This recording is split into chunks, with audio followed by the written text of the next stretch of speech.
Hi and welcome. This is Tina Persson, PhD Career Stories, and I welcome Niba. She is the guest here today. And who is Niba? Well, she is based in San Francisco. She has done research on tomatoes in Bradley's lab. Then she was a PhD student in Benfi lab at the Duke University, where she studied the gene network in stem cells. And at that time, she also explored her spare time activities and interest in photographing, in fashion, and in cosmetic, and created notes by Niba on how to create beauty using biology and science. And today, Niba has her own YouTube channel and her own Instagram. Welcome, Niba. Thanks so much for having me. It's been a really great journey. Now I'm kind of like a science video host and producer. You can find all of my stuff on Insta, Twitter, TikTok, but I actually produce stuff for a lot of other places too. So I'm excited to talk to you guys a little bit about science communication and the kinds of things that people don't tell you when you're leaving graduate school and kind of the pros and cons of that choice. The pros and cons of what to do. Yes, because today you work with science communication, you are a content writer and you are a video producer. I'm a little bit curious here. You started off as a researcher and then you took a very deliberate decision not to continue your graduate studies to become a PhD. What initiated that process? I'm super curious to learn because there's so many PhDs that are scared not to finish their PhD. Yeah, I think honestly it was a combo of many things, but I think ultimately for people watching it comes down to, does the PhD really fit what you want to do with your career? And are you still in like a healthy place in doing your PhD? The research shows really abysmal rates for pretty bad mental health consequences of being a graduate student. My experience was in the United States, so I can't speak to all places, but it seems to be kind of a worldwide thing. For me personally, it was kind of an amalgamation of multiple factors. I had some personal life issues happening, and at the same time COVID kind of like just struck, and at the same time my YouTube had been kind of like discovered by a couple people, and none of those like discoveries actually led to anything at that time, at least. But it kind of gave me some confidence of like, all right, maybe I'm not just like sitting on my bedroom floor and talking to my phone and maybe this actually is something. And I realized like that was something I really wanted to do, just like make videos about science, not just science in, plant stem cells, but also like, how does cosmetics work? Why is it that your makeup with SPF like comes off faster than your makeup without SPF? How does clear lipstick turn into a color when it's on your lips? Things like that, that just kind of showed how science can be used in all these different ways. There's tons of like skincare science people out there, and I'm just kind of adding my voice and my aesthetic and my kind of branding to that. And as I was kind of like making all these videos and COVID was happening, I realized, I don't think that this PhD is something that I need anymore for my career. And that was like a very weird moment, because up until then I was like very set on, I'm going to be a professor. I had thought I was going to be a professor for since I was 17 years old, and all of my life had been leading up to that moment.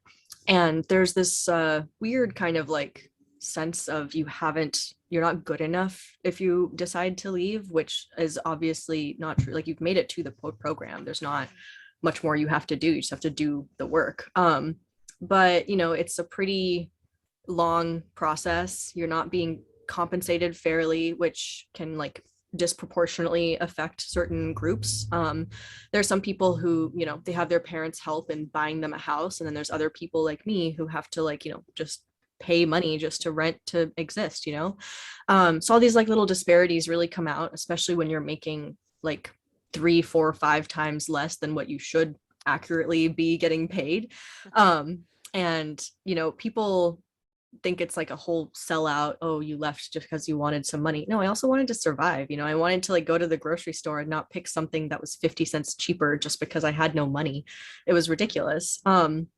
And so like since I no longer needed my PhD in order to kind of achieve my goals, I was like, well, why am I here? And at the same time, a lot of personal things happened. I made a really long video about that. It's on my channel if you guys want to check it out. But the essence of it, and a slight trigger warning to people who are experiencing any kind of death or mental illness at this moment.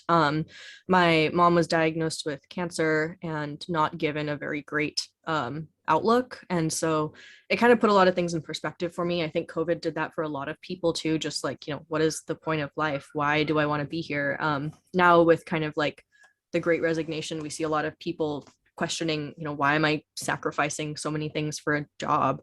When, I don't think anyone should have brand loyalty for a place that they're working at because they don't have any brand loyalty towards you. If my job starts treating me badly, I'll quit the next day. I don't care. Like, that's fine. But you don't get to do that in a PhD. So you don't have these kinds of options available to you. But leaving was definitely the right choice. It was a really bleak time to leave in between, COVID and everything being on fire. This was before we had any vaccines. She was diagnosed in March 2020. So then I like flew back in April 2020 and then spent the next like 3, 4, 5 months just working really hard, sleeping next to my laptop at night, because I was just constantly trying to figure out what was I going to do. And I was like, I could choose to like kind of take on like a lab tech position or just like a general lab position because I have those skills. But at the same time, that's not what I wanted to do anymore. So I was like, well, we may as well jump sectors because everything else is on fire and my life's on fire. So may as well do that. And I think for people now, if you're choosing to like consider leaving, you have a lot more time to consider, where do you want to go? How can you get there? What kind of people should you talk to figure that out? Because when you're in grad school, you're just surrounded by mostly professors and other grad students. So how will you know if something that you want to do outside of grad school is worth it? So, yeah, that's a fantastic story you have, and also traumatic. I'm curious. I want to go back a little bit because I'm curious. What decision did you take when you decided to start your graduate studies? What drove you Yeah. into that career from the beginning? Yeah, I mean, I had been researching all 4 years when I was an Yeah. undergrad in Siobhan Brady's lab at UC Davis, and it was incredible. Like I worked there every single summer full time. I was there like I think I joined in like 3 or 4 months, maybe like 2 months even after I started college. And it was a really like supportive, wholesome lab environment. And obviously researching when you are an undergraduate is very different from researching when you're a grad student. But I just didn't really have a sense of kind of like what academic culture was like more broadly speaking. And I thought I had because I had spent 4 years, researching. And in those 4 years, I was doing kind of like, I loved the experiments, I loved the people, I loved the culture of the lab, which I later learned was not the norm. We had like weekly picnics. People would like go climbing together. Our PI would like throw parties every time a paper got submitted. There was like guaranteed like a party every single quarter where we would just go to our house and eat some food and hang out and just chill. And then I realized that's not quite what every single lab does, and not everyone is like best friends with their fellow grad students. And I think also I left behind a lot of my support system when I chose to go from California to North Carolina. And in North Carolina, I just felt very I just felt like I did not fit anywhere. I was struggling with some traumatic things that had happened like my senior year of college, but at the same time, I didn't know anybody. And I just felt very weird being an Indian person when the majority group was white and then the majority group was black and then the majority group was like international Latin people. And I just didn't fit into any of these things. I didn't know a single other like American born Indian person. And our experience is very different from people who are international, say, for example. And it came out in all these like little ways, people like questioning me when I wore a bindi, which was just not, it was something small. I don't mind answering it, but it never happened to me when I was in California. One time I had a person like tell me to go scrub my skin, and that was just like a random person on the street. But I'd never experienced anything like that in my life up until that moment. And that was really shocking. And I still think about it like years later, like that was so dumb. I know that that has like no bearing on who I am as a person or who anyone has as a person. But it was just weird. And I remember there's this really weird moment where I drove across the states to get to grad school. And the day that I arrived in the town, there was a KKK rally happening in like downtown Durham. and it was so bizarre. And I think the rally ended up not happening because there were a lot of people who showed up to counter protest.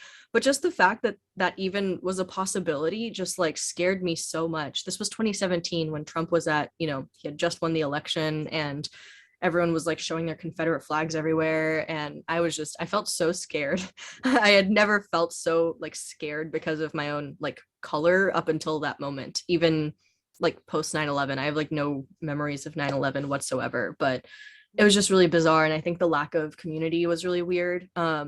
And my lab in grad school was really great. Everyone, like my PI, was really supportive and really understanding. But I was the only graduate student. Everyone else was a postdoc and like married and did not, hang out outside of lab. And it just kind of lended itself to a weird, like, oh, I didn't know that this is how certain labs were. Everyone was really nice, but I think between like my project content continuously just failing as they always do, As they always and do, yeah. the environments being really different, Yeah, yeah, yeah. it was just So bizarre. Anyway, so yeah. you didn't have a support system when I listened to you. You came to a new place, you didn't have any support. This is just a very speculative question, Yeah, I think it was If I just just ask if you weird. had stayed in California and done your PhD there, started your graduate studies there, do you think that would have made any difference if you think I think it made a huge difference, but I also think I don't know, I feel like I learned a lot going to another state. I learned a lot about myself and about a lot of issues, and um I don't know if I don't know what I would have chosen if I could have like go back in time. At the same time, like I look back at this whole experience and I'm like, that? wow, I am so resilient and I worked so hard. And all of those, even though, now I'm not working as a scientist in lab, it's still a really useful experience that helps inform every aspect of my life. And even if you choose to kind of like divert entirely out of the science sector, the scientific method can be applied to absolutely anything, whether that's like training your dogs or working out or figuring out a nutrition plan. That's kind of the beauty of the scientific method. And I really like that about it, that if you can apply it to absolutely anything and it can still be a useful thing. I think a lot of Absolutely. people like, yeah, exactly. Right. Like a lot of people are considering, leaving, but then they consider all that time spent a waste. And A that's waste. not Yeah. quite true. You are pointing something like to strengthen that because that's Niba. I hear so often that I can't leave science. Or you finish your PhD, if you say so, and you do a postdoc. And then, yeah, but I can't change career because everything I've done will be for waste. And I would say, nah, it's not for waste. That's what you feel because you have learned a lot on the way. So what do you think this waste thing come from, Niba? I think it's a big like sunk cost fallacy, and Yeah. also just, kind of the people you're around. And there's also this sense of like, if you're in your sixth year of your PhD, you may as well finish because it's just one more year. Mm. I think I left at like a opportune time because I was at my third year. So it was one more year than a master's, but it wasn't like, year 7 or something. And I was like almost on the verge of being done. And, for people who are on, year 6, year 7, I think it's a really hard decision because you are so close. But I know people who've left in, even like their 5th year or 6th year, and like they don't regret it. I think it's really telling that everybody who leaves academia doesn't come back. That's a really interesting statistic. And It's interesting. yeah, and I that think like, that accounts for me too. I didn't come back. I don't want to go back either. So. yeah, no, I don't want to be treated so awful. I don't want to be told I'm dumb all the time. Like the moment I left, I had this weird like realization that like, oh wait, I'm actually like really smart, versus like the entire time I was in grad school, I continually felt like the stupidest person in the room all the time. And I mean, a large part of it was just because I just felt so like stupid already. I had a really tough time like reading papers and stuff. Reading papers was really difficult for Yeah, me. yeah. And now that I'm out of grad school, I read like 2 books a week, and they're usually like one of them is like a science book and one of them's Yeah, like a you're a fantasy science communicator. This is how book. we can communicate differently because that counts for me too, Niba. I'm not a good writer at all, so I need a content writer. So if I start writing and I think it must be perfect, it must be grammatically perfect, then it's stuck. I don't get the words out of my brain down in my hand somehow. Oh, But the if I do perfectionism is hard. exactly, Yeah. takes me back. But if I just blurb it out and send it to my content writer and she corrects it and say, oh, it's fine, Tina, it's fine. Okay, it wasn't that bad. But then I get it back and I realize, oh gosh, she has changed a lot. But then it's more like a collaboration. It's not my job to be perfect. And then I can be creative in writing because I have someone that can do that job for me. And I Yeah. do dyslexia, as I said, as well. So that is also, this creative mind, having that can make it hard to write. So thank you for sharing that, Niba. I think that's for you who listen here. Now listen what Niba says. It's not a failure to leave academia. If you don't like it, it is a choice you do and it's a decision. And there is successful careers beyond academia that you can start. Because if you work in a company or in any other organization for 2-3 years and you decide to take another career step or a new journey, you would never look back and say it's a failure. You just say it's, a new career direction, don't you? Yeah. Yeah, Turning a I little think bit, yeah, yeah, you can you bring up a continue. good point about the Yeah, copywriter, though. I think in yeah, grad school, you're so limited by your funds and yeah. like how many things you have to do Mm. that you don't have the ability to like kind of delegate portions of your life that No. allow you to like live the life that you want to live. And it's so not fair. Like if we were paid, if grad students were paid and postdocs and everyone in academia was paid commensurate with their experience, I think they would have a much better quality of life and much like lower mental health problems. Mm. Like some of the things I started doing when I left grad school, like you mentioned, you have a copywriter. There's I work with like an editor almost to help me kind of like refine my ideas whenever I have to do a really big like grant proposal or like submission for a big like fellowship or something like that. And it's an extremely affordable thing. And I think I probably could have afforded it in grad school, but like little things like that, getting help with. Yeah. Her name is Andrea Davis. Her thing is called My Scholarly Pursuits. I highly recommend checking her out for editing services. And but on another note, I no longer do my own laundry. I pay $20 a week to get it all washed and sorted and folded and done for me. Mm. And it's a small expense now because it's only $20 a load, but in grad school that would have been $80 a month. I would have had to really think about that. And I don't know, I think all these little things, some people will say like, oh, that's just really materialistic and like you should just do your own chores. And I'm like, should I? Because I do a lot of things and my time is really valuable. And in Yeah. grad school, your time is even more valuable because you're forced to do all this stuff and you're supposed to do all the things and you're supposed to find time to rest and you're supposed to find time to do all your chores and shopping and balance like a very small budget. Yeah. That's ridiculous. You should, Yeah. it's Yeah. ridiculous. And Um, you're bringing up something here, which I think is sort of a mindset you also can get in academia, that we can do everything and we should do everything. So at least when I was an assistant professor, that you write your articles, you do your fund writing, you're going to be a mentor, you're going to be a supervisor, you're going to do the teaching. You do basically everything. You don't buy services. When I'm coaching professors today that, they want to get these big grants, and now we're talking huge, big grants, I say, don't do it on your own. yeah. Buy the service so you get an editor to you need feedback on your application, you need someone to help you with a presentation, you need presentation skills. That's a skills you should buy. And saying, what, should I really do that? Yes, you should do that. Yeah, it halves your time and it Yeah. also halves like the amount of energy that you have to put in. Sometimes I will just write up like a really bad, terrible outline and it's just a bunch of clauses. I don't even bother putting it into like paragraph format. It'll be like a couple bullets here, a couple bullets here, a couple bullets here. And my editor will help me like arrange things, make sure it flows, and then I start writing. And overall, the process just takes up so much less time and less energy. It's way more efficient. I see the same kind of like complaint with coaching services and like productivity coaching or career coaching. People will question, why do I need this thing? And looking back at my kind of like giant career sector jump, I had the privilege of working with a Duke like career counselor, and she was so instrumental in kind of helping me navigate like academia. She was very persistent on making sure that I updated my LinkedIn. She looked over my resume, she like looked over my connections, helped me find companies. And these are all things that I had a huge privilege and access to because Duke provided these services for students for free.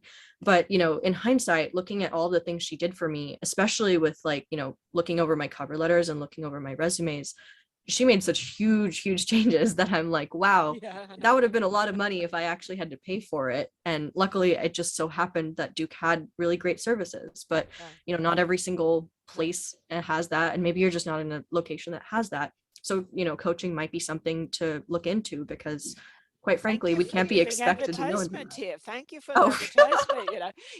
But this is something that I'm fighting with as a career coach to convince PhDs the money you pay me, you will get back in your first salary. You know, yeah, I so think it's so just so hard to so tell when you've it's been like really hard. unfairly Yeah. paid for the last 7 years. And I say, you have been unemployed now for 4 or 5 months. That's expensive. Yeah. That's expensive. Yeah. So thank you. And I also would like to do some advertisement here. You should check because listen to Niba here. If you have a hard time to write your thesis and you need help to structure it, I know colleagues, Tress Academic, they help a lot of graduate students to finish up the thesis in a very efficient manner. So just please check their webpage because they do a tremendous job. It's So a stressful Niba, time. You may as well not do it yeah, alone. yeah. Don't do it alone. Don't do it alone. Professors shouldn't do it alone. PhD students, they shouldn't do it alone. Ask for help and buy services and it will help you. Now I'm coming into something here, things you don't know you need, you know, Oh, yeah, gosh. things you don't know you need. And Yeah. things you need, but you don't learn it, if you put it that way. Yeah, I mean, oh God, What's LinkedIn that? is like really one of the biggest ones. I like had no idea how much the like outside world used LinkedIn. Wow, it's constant. And like each kind of each sector uses it a bit differently. Since I'm in science communication, you'll find that like my LinkedIn is extremely like thorough and detailed, but one of the first things you should do if you are considering like leaving or even if you're graduating, you should definitely just keep your LinkedIn updated. Don't have like the basic cover image, don't have like a general photo of a person. Put your face on there, put a description of what you do, your skills, things like that. Connect with people. And number two is really like you really have to leverage connections. Every single person I talked to, I did a ton of informational interviews when I was kind of switching sectors because that's what my career counselor told me to do. So I was like, okay, I don't know what I'm doing. You do. She was totally right. I did like, I want to say like 160 or something. You have the number. I think I mentioned it in a previous call, but like an obscene number of informational interviews. And I asked every one of them, how did you get your job? And every one of them was like, well, I knew somebody who had worked here before, or I knew someone who worked here now, or I knew somebody who knew someone who worked here. And out of all of those like 160 whatever interviews, only one person had applied to the job and gotten to the job. And I was shocked. I was like, this is such a bizarre statistic. It seems kind of unfair in a lot of ways, but even academia is based on like, your networking and who you know and things like that. And so I realized, if I wanted to get a job, I shouldn't be applying jobs. I should be networking with people. And that was a much smarter way of going about it. And I think that was really instrumental in my kind of like foray into science communication. I chose to actually decline the first few jobs that were offered to me because they didn't seem like they were commiserate with my experience and they weren't in line with exactly what I wanted to do. And I was like, well, if I'm switching sectors to do something I want to do, I may as well do something I actually want to do. And so I realized freelancing might be a better move for that because then I would get to work on very specific Yeah, projects. And yeah. it was actually amazing. I made my graduate student salary in 3 months and just in freelancing. And I was like, wow, I should have started this way sooner. I should have started this in grad school. Yeah. um yeah, and so big thing is really just to talk to people, to leverage your LinkedIn. Every single job I applied to, I would like look up the company on LinkedIn and then I would search, do I know anyone or do I know anyone who knows somebody, and then send them an email asking like, can you connect me, can you let me know? And I got so many jobs that way, so many connections that way. And it's not just like using this for work, but a lot of times when I was asking people to let me know about their experience, it was helpful just to learn about the industry, to learn about the different positions that were there, learn about like marketing versus being I don't know, someone who specifically works in sales, things like that. All these little like tiny little differences you don't know about unless you've like worked in the position or you've worked in the industry. And obviously coming from academia, you're not going to completely know what the industry is like. What you used here is what I usually call a hidden job strategy. Yeah, and hidden job strategy is, It of has a course, that's name. no, it's, it doesn't have a name, it doesn't exist. It's just referral and networking and discovery calls. And that's the way to go, because if you look on sales statistic, if you contact 100 people, you have 10 interviews and you have 1 and 2 jobs. That's a much better statistic than most people get, just for the record. Like, I have a friend of mine who's been unemployed since she graduated in 2018. And I keep telling her, you have to reach out to people. You have to reach out to people. She submitted over like 600 job apps just within 2022 alone, and still has not like gotten anything in the realms of like jobs that she actually wants to take.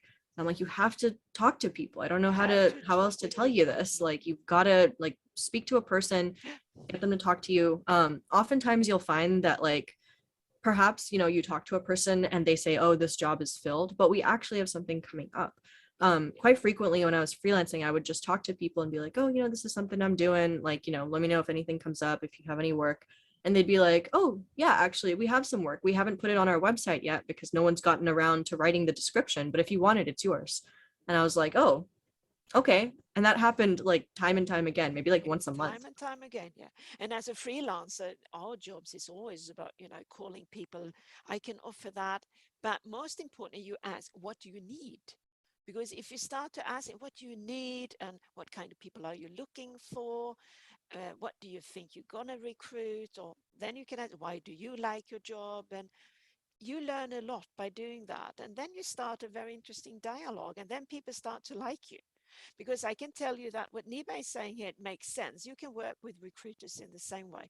Because I remember when I worked as a recruiter, some clients, they were absolutely, or candidates, I remember them because they just had, Tina, they flattened me a little bit. You know the market, what's coming up, what's your stomach feeling? And, they did that on regular basis and they were very, very nice. And then suddenly one day I just had something. And then boom, I had that candidate on my head. I give a ring and check. That's So how you, it is this kind of building, your social skills, your emotional IQ, I would put it, and your relationship building skills. Because networking doesn't necessarily have to be relationship building. But that is what you are doing, Niba. That is what I can hear between the lines. Yeah. Figuring yeah, out I what the think a lot of market. like PhD students don't realize how many skills they have. Yeah. Because there's this tendency to like look at the job application and say, oh, I don't meet like 100% of these skills, or oh, I don't know if I have like 7 years of project management experience. Yeah, you do. You You've do. been managing so many projects. Are you kidding? And I don't know, a lot of like people, like especially women of color, especially immigrants, like we have this tendency to see this list of requirements and say, oh, Yeah. we probably don't fit. I like never even bother looking at requirements. Like once I know I've fulfilled 50% of them now, I'm like, whatever, I'm going to apply, see how it goes. Recently there was a job that I like did not qualify for at all. And I was like, let's just shoot my shot. I'm going to pitch myself, see what they say. They actually ended up giving me an interview and telling me that they were really impressed at kind of, I had given them like an idea that was not entirely in line with their job. And they were really impressed by that. There's nothing you have to lose if you apply to a place that doesn't, you don't fit 100% of those things. And you have to remember tons of people are doing that and you're in competition with them. Yeah. You've got to have a bit more confidence. All I these know like, that.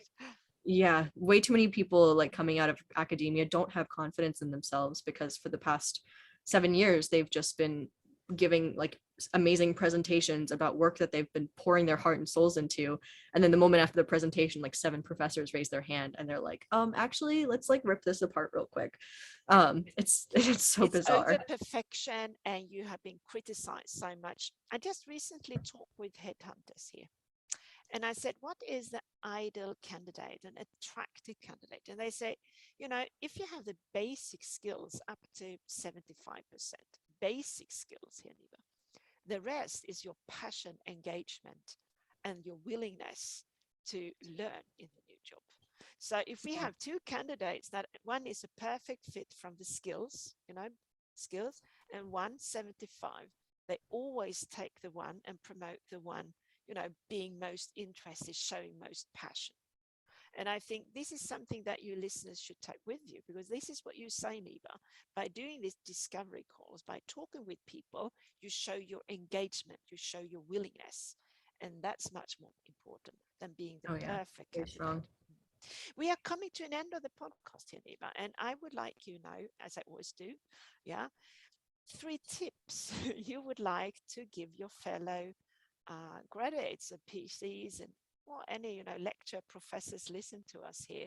3 tips if you want to either quit your PhD, just leave, or you finish and you are looking for something beyond academia. What are your 3 tips to them?